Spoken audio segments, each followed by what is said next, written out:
Bonjour, aujourd'hui je vous retrouve et j'aimerais parler avec vous d'un personnage biblique qui n'est pas forcément très connu au niveau de son prénom, mais par contre son histoire, pour ceux et celles qui sont familiers du texte biblique, devrait leur rappeler quelque chose. J'aimerais que nous puissions parler quelques instants de la vie d'Eutychus. Eutychus, qui est ce personnage? Où le trouve-t-on? À vrai dire, dans le Nouveau Testament, on ne va pas faire de mystère, dans le livre des Actes, au chapitre 20, à compter du verset 7 jusqu'à 12. Et je vous invite à la lecture de ce texte, Actes 20, versets 7 à 12, et je me permets de vous le lire. Le premier jour de la semaine, les disciples étant réunis pour rompre le pain, Paul, qui devait partir le lendemain, s'entretenait avec les disciples, et il prolongea son discours jusqu'à minuit. Il y avait beaucoup de lampes dans la chambre haute où nous étions assemblés. Or, un jeune homme, nommé Eutychus, qui était assis sur la fenêtre, s'endormit profondément pendant le long discours de Paul. Entraîné par le sommeil, il tomba du 3e étage en bas, et il fut relevé mort. Mais Paul, étant descendu, se pencha sur lui, le prit dans ses bras en disant « Ne vous troublez pas, car son âme est en lui. » Quand il fut remonté, donc Paul, quand il fut remonté, il rompit le pain et mangea, et il parla longtemps encore, jusqu'au jour. Donc tout à l'heure on était à minuit, maintenant on va jusqu'au jour. Un long temps donc. Après quoi il partit. Le jeune homme fut ramené vivant, et ce fut le sujet d'une grande consolation. Amen. Voilà le texte que je vous propose de poursuivre ensemble. Alors on est à peu près dans les années 60 après Jésus-Christ, et on est dans le courant du 3e voyage missionnaire de l'apôtre Paul. Paul est déjà passé à Antioche, à Éphèse, à Smyrne, à Pergame aussi, et le voilà donc arrivé dans la ville Troas, c'est le nom de cette ville, toutes ces villes bien sûr, aujourd'hui sont en Turquie. Et c'est intéressant de voir que Paul va séjourner courtement quelque part dans cette ville portuaire, à vrai dire pendant 7 jours. Et là, dans ce texte que nous avons lu ensemble, on est dans le cadre, on va dire, d'un culte, d'une réunion biblique où plusieurs personnes sont réunies pour écouter l'apôtre Paul, certainement pour écouter les merveilles de Dieu qu'il a partagées et plein d'autres choses encore. Mais en tout cas, la parole de Dieu qui, elle, est absolument indispensable dans ce moment-là.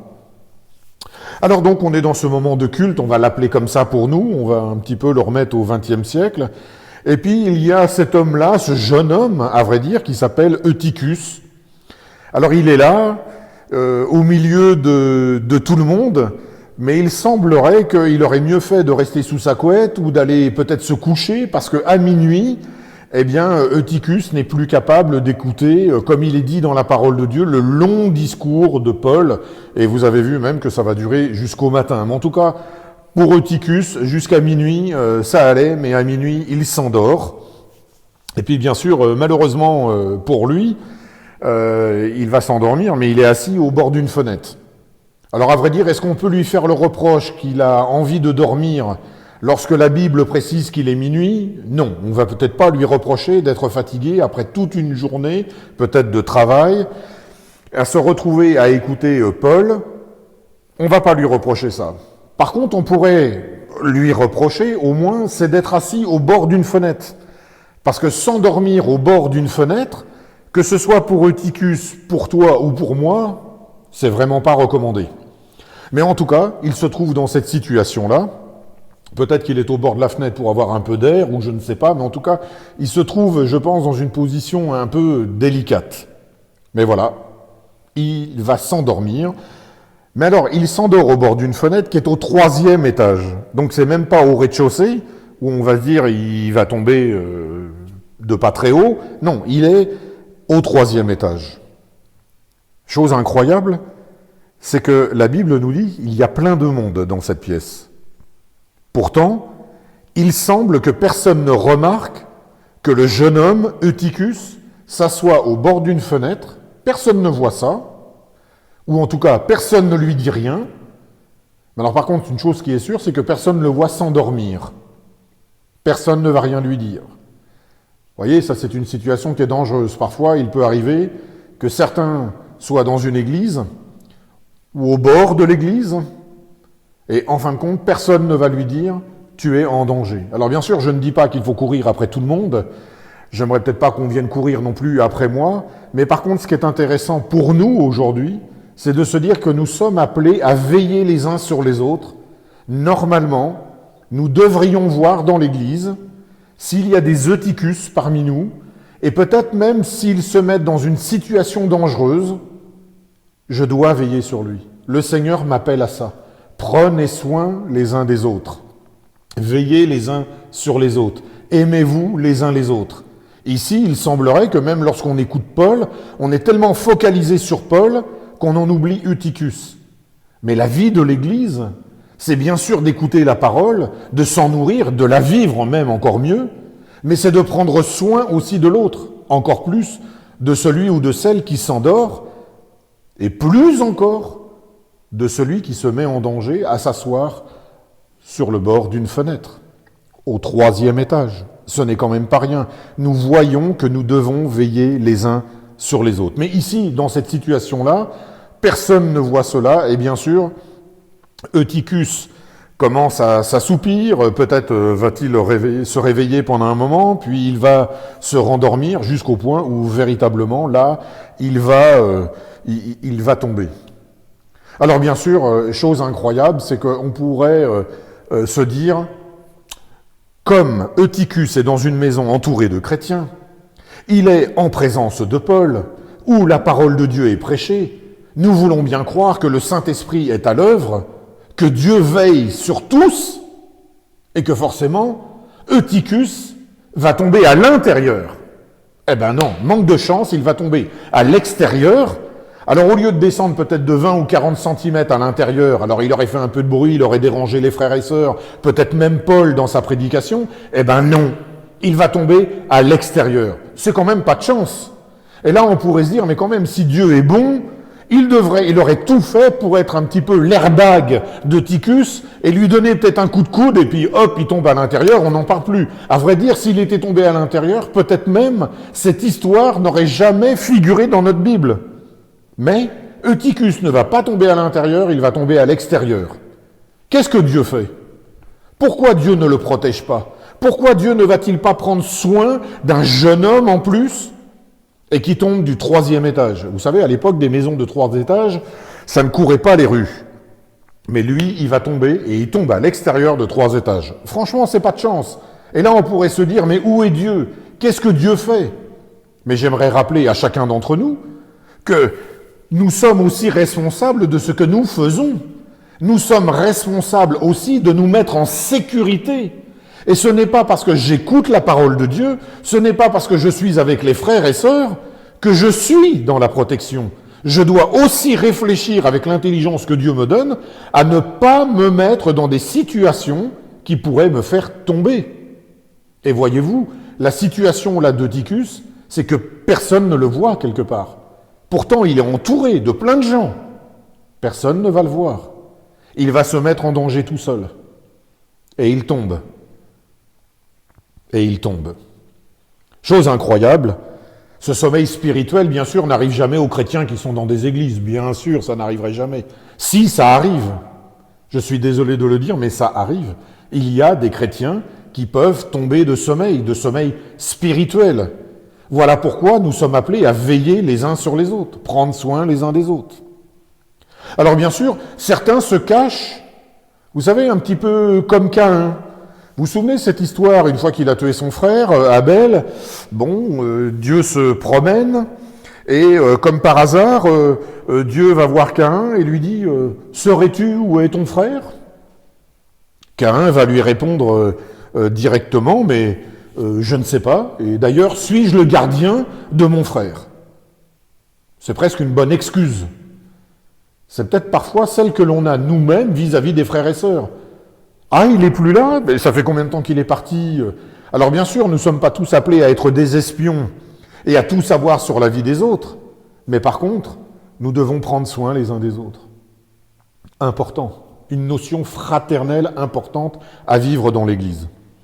Le second enseignement, c'est que nous voyons, c'est que la Bible, dans Acte 2, nous rappelle qu'ils persévéraient dans l'enseignement des apôtres, dans la communion fraternelle, dans la fraction du pain et dans les prières. Vous vous souvenez très bien de ce texte, c'est dans le livre des Actes, chapitre 2, verset 42.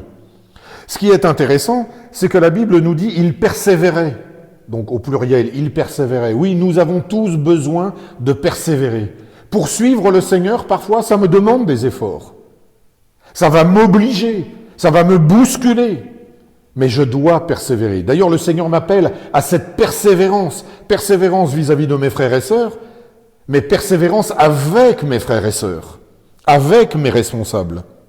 Alors ici, Eutychus n'a plus de persévérance parce qu'il est tellement fatigué qu'il s'est endormi et qu'il est tombé. Mais enfin, nous sommes aussi appelés dans 1 Corinthiens 1,9, la Bible dit, 1 Corinthiens 1,9, « Dieu est fidèle, lui qui vous a appelé à la communion de son Fils, Jésus-Christ notre Seigneur. » Amen. Ici, c'est une belle parole. Nous sommes appelés à la communion, à être en relation les uns avec les autres. Nous ne devons pas oublier cela. La vie chrétienne, ce n'est pas seulement d'être comme les gens du monde, à se faire des reproches, peut-être des critiques, voire des jalousies, ou peut-être on est indifférent de l'autre parce qu'il ne m'intéresse pas, ou au contraire, je suis trop fixé sur lui parce qu'à vrai dire, je suis en concurrence. Dans l'Église, ces sentiments ne peuvent pas exister. La Bible nous dit, soyez en communion les uns avec les autres. La communion fraternelle. Voilà ce que l'Église du Seigneur a besoin, voilà ce dont tu as besoin, et voilà ce que Tychus a besoin dans le texte biblique qui est lu ici. Mais il semblerait qu'ils soient ensemble, mais quelque part il n'y a pas de communion fraternelle. Il est assis au bord de la fenêtre et personne ne s'en inquiète. Il s'agit ici d'un jeune homme. Alors, Eutychus est là, et d'un seul coup il n'est plus là. On le perd. Tout est perdu. À vrai dire, jusqu'à ce que Eutychus tombe, tout se passait bien. Mais vous vous rendez compte, vous êtes dans une salle pleine et vous avez comme prédicateur Paul, l'apôtre Paul. On ne parle pas de n'importe qui. Vous vous rendez compte, les merveilles, les secrets qu'il avait certainement à parler. Peut-être a-t-il parlé de la mort de Jésus-Christ. Peut-être il accentue ça aussi sur la résurrection du Seigneur. Et une histoire incroyable, peut-être raconte-t-il sa propre conversion sur le chemin de Damas. Mais quelle histoire! Quelle conversion! Quelle rencontre avec le Seigneur! Alors moi je pense que tout le monde est captivé. D'ailleurs, il est fait mention que tout le monde, quelque part, est captivé, parce que tout le monde écoute. Tout le monde écoute l'apôtre Paul au point d'en oublier qu'un jeune homme est assis sur une fenêtre, tard le soir. Et on voit que quelque part, Eutychus n'a pas de prétexte à dire « Oh là là, mais il est un peu long ». La Bible dit que c'est un long discours. Mais Eutychus ne peut pas prendre le prétexte que c'est un long discours pour s'endormir, parce que tous les autres sont réveillés.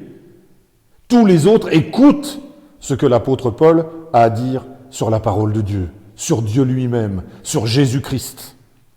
À vrai dire, il semble que l'auditoire est captivé. L'auditoire est certainement ému de ce qu'il entend. Puis d'un seul coup, toute cette atmosphère biblique, tout se passait bien, tout va bien, et d'un seul coup, paf, il y en a un qui tombe. Je vous laisse imaginer, vous êtes là en train d'écouter l'apôtre Paul, et d'un seul coup, vous avez un jeune homme qui tombe. Vous êtes en pleine réflexion spirituelle, et d'un seul coup, vous redescendez presque sur terre. Il y a un jeune homme qui tombe, et qui tombe de 3 étages. Alors je sais bien qu'il est dit dans la parole de Dieu que les adolescents se fatiguent et se lassent, et que les jeunes hommes chancellent, dans Ésaïe 40, verset 30, mais quand même, tous les autres demeurent captivés. Mais là, voilà, maintenant c'est fait, Eutychus est mort. Il est tombé de la fenêtre, il est mort. Alors, Paul va quand même descendre. Il descend les 3 étages.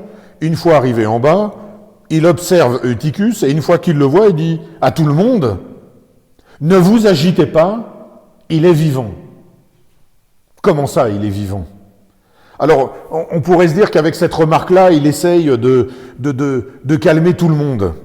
Mais comment peut-il dire que ce jeune homme, en fin de compte, n'est pas mort, mais qu'il est encore vivant? Pourtant, cette mort, quand tout le monde, ou en tout cas beaucoup, vont se réunir en bas autour du corps d'Eutychus, tout le monde dit qu'il est mort. Mais lui, Paul, on dirait qu'il va à l'encontre de tout le monde. Alors déjà, il est un peu long dans sa prédication, il est tard, il est plus de minuit, il y a un jeune homme qui tombe. Quand on voit qu'il est mort, lui dit qu'il est vivant. Franchement, Paul, t'es un petit peu trop spirituel, il faut que tu redescendes les pieds sur terre. Mais Paul va dire, mais pourquoi voulez-vous qu'il y ait ici du vacarme comme ça? Il va bien. Lui, Paul, ne semble pas être perturbé. On dirait qu'il vit dans un autre monde. Il n'est pas perturbé. Et devant le constat, normalement, de la mort de ce jeune homme, lui, il dit, il est vivant. Donc, imaginez la scène. Tout allait bien, on était avec l'apôtre Paul, il nous raconte les merveilles de Dieu. D'un seul coup, on se retrouve en bas, au rez-de-chaussée, à l'extérieur. Pourquoi? Parce qu'un jeune homme est tombé. Il est mort. Donc, il est tombé du 3e étage. Je vous laisse imaginer le choc psychologique que ça peut être pour tous. Le jeune homme va heurter le sol. Le bruit d'un corps qui tombe sur le sol de 3 étages la nuit alors qu'il n'y a aucun bruit. Imaginez-vous. Drôle de bruit. On va retrouver le corps en bas. Alors dans quel état? Dans quel état? Est-ce qu'il y a du sang? Est-ce qu'il y a des membres qui sont cassés, qui sont défaits? Tout ça, on ne le sait pas. Peut-être entouré de sang. Enfin, je vous laisse imaginer la vue de ce spectacle, la vue de ce jeune homme de 16 ans. Et puis, bien sûr, on constate la mort. Alors ça, c'est le pire. C'est l'effroi. Il y a encore quelques minutes, là-haut, tout allait bien, on était super bien, et puis d'un seul coup, on se retrouve. C'est terrible la situation. Mais la Bible dit, et c'est ça qui est intéressant, peut-être même incroyable, et donc elle conforte ce que vient de dire Paul, elle dit, on ramena vivant le jeune homme, et ce fut une grande consolation. Oui, chers frères et sœurs, on pourrait s'affoler dans une histoire comme ça, mais nous devons prendre exemple sur l'apôtre Paul, qui lui va garder son calme, va dire à chacun de nous, ne vous agitez pas, il est vivant. C'est normal. Il se souvient du texte qui dit, c'est la vie qui triomphe, la mort n'a pas eu le dernier mot. C'est lui-même qui l'écrira dans 1 Corinthiens 5. Et ça, c'est 1 Corinthiens 15. Et ça, c'est quelque chose d'absolument merveilleux. C'est de voir, par le témoignage de l'apôtre Paul, qu'au-delà de toute circonstance, ce sur quoi il a placé sa confiance, c'est sur la Bible. En qui il a placé sa confiance? Jésus-Christ. Il sait que la parole de Jésus-Christ ne peut pas se démentir. Elle ne peut pas. Et lui, il est fort de ça. Ce n'est pas les circonstances qui bâtissent sa foi. C'est la parole de Dieu.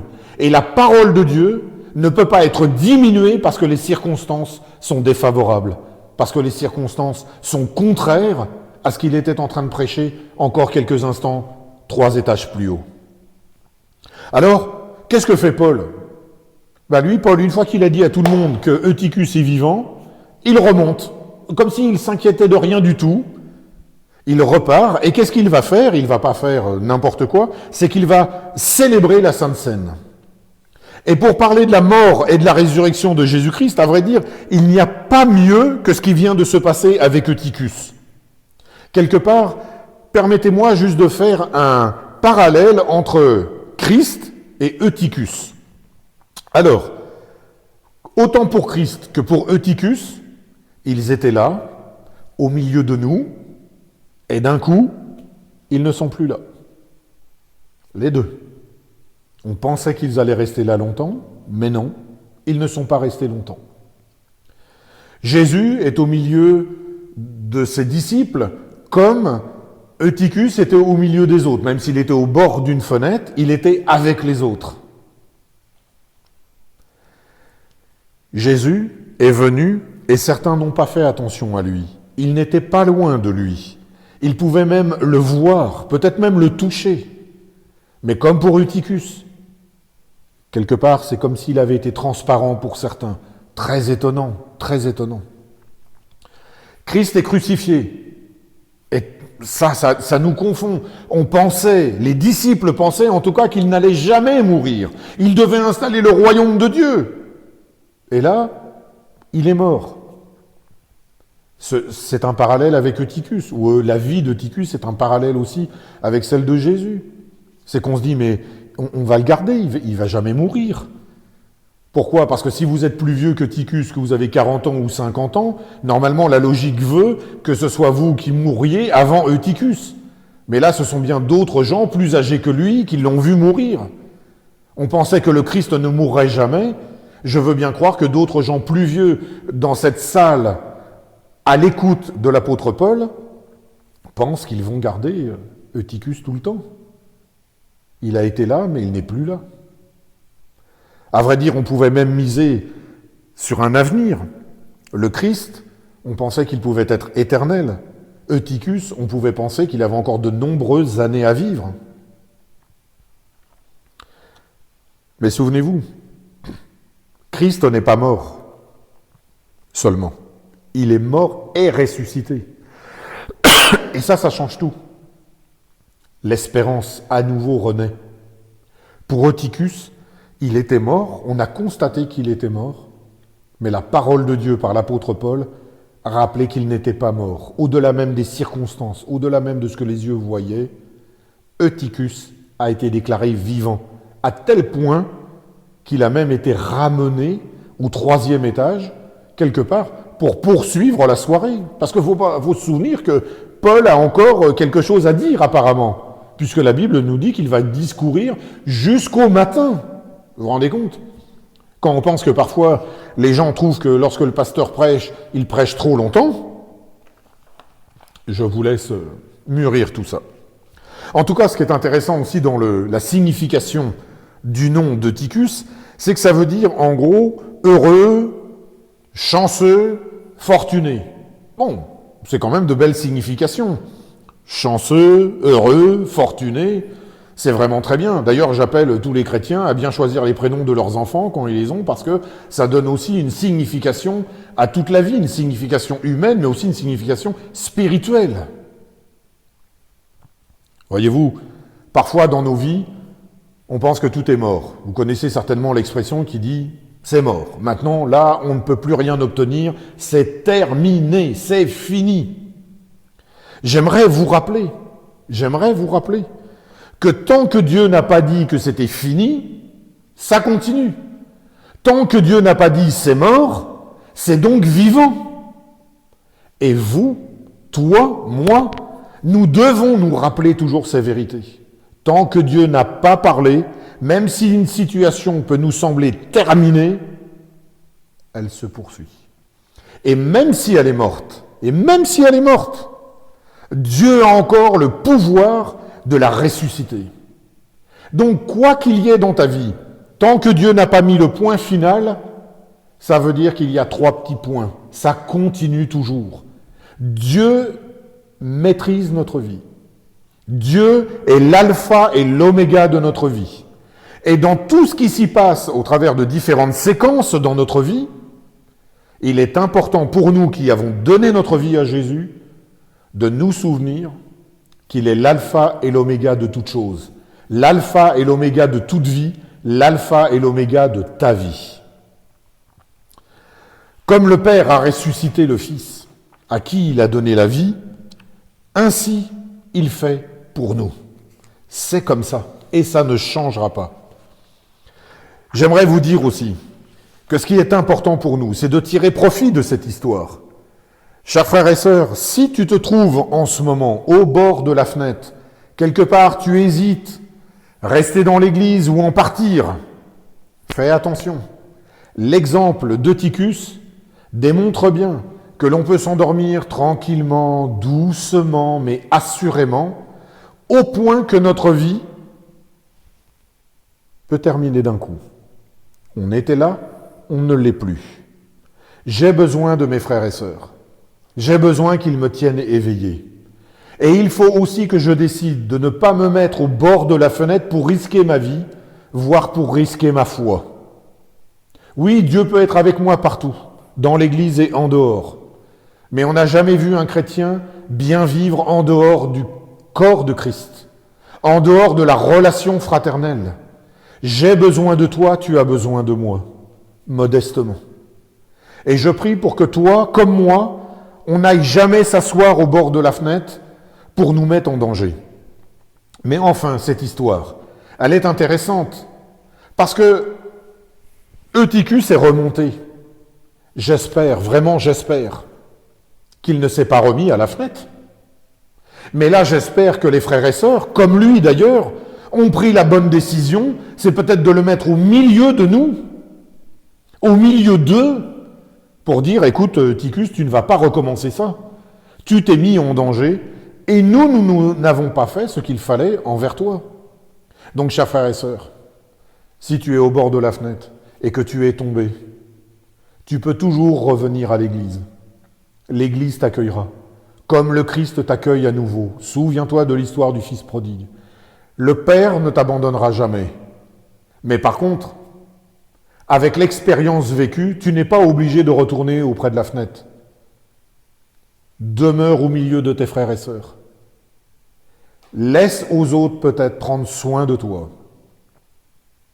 Ou peut-être moi, je devrais prendre soin de toi. Et peut-être qu'un jour, c'est toi qui prendras soin de moi. Nous ne sommes pas plus forts que les autres, mais nous avons besoin de compter sur la grâce du Seigneur. Et ce n'est pas parce que j'écoute la parole de Dieu que je ne peux pas m'endormir. Si, je peux m'endormir. Mais par contre, si je vis avec mes frères et sœurs la vie de l'Église, et que j'écoute sa parole, alors elle me nourrira, elle me fera du bien, et elle me permettra d'aller plus loin. Chers frères et sœurs, que le Seigneur vous bénisse. Que le Seigneur vous encourage à persévérer, comme je prie pour que je persévère dans la voie du Seigneur. Je ne veux pas m'endormir, mais je prie que le Seigneur me tienne zélé. C'est ce que je veux dans mon âme, c'est ce que je veux dans mon esprit. J'espère qu'il en est de même pour chacun de vous. Le Seigneur est là pour vous accueillir et le Seigneur est là aussi pour vous soutenir par sa parole. Mais vous comme moi, j'ai besoin de mes frères et sœurs. Vous comme moi, j'ai besoin d'avoir une vie d'église. C'est une notion qui est importante. Mais puissiez-vous vous confier au Seigneur. Puissiez-vous vous remettre entre ses mains. Et si vous sentez que quelque part vous commencez à vous assoupir, s'il vous plaît, allez voir un frère. Téléphonez à une sœur. Allez voir vos responsables. Allez voir votre pasteur. Mais si vous ressentez cela, allez les voir. Confiez-leur votre souci. Confiez-leur le fait que vous commencez peut-être à fermer les yeux. Mais que votre cœur, lui, veut toujours demeurer ouvert à la parole de Dieu. Que le Seigneur vous bénisse. Que le Seigneur vous encourage et qu'au travers de ce texte, avec cette histoire, vous puissiez toujours vous souvenir que la parole de vie est nourrissante, la parole de vie est encourageante et que Dieu demeurera toujours auprès de vous. Puissions-nous, ensemble ou séparément, demeurer toujours auprès de lui. Amen.